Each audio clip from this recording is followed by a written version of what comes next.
ងដោយមេបាសូមស្រីស្ងួនកុំព្រួយចិនដា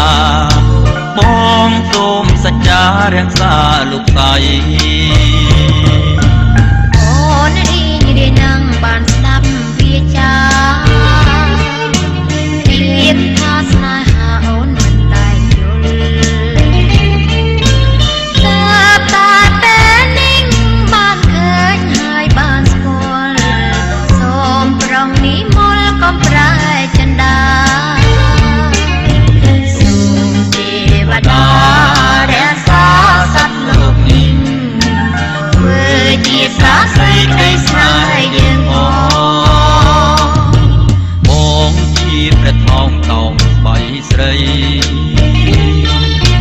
ម៉ែស្ពួនពិសីជានាមអូនជាហំ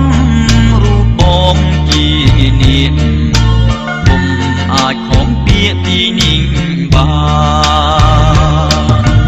អូនជាមច្ឆាបងជាគង្គីអូនជាដាំងងារបងជាសារួមអូនបានរួក៏ព្រោះតែដង្ហើមបងជាសន្សានសម្រាប់អូនបងសូមស្បត់ហើយសច្ចាមានមេត្តាបិតាជាសាក្សីបើបងស្មងចំពោះរូបស្រី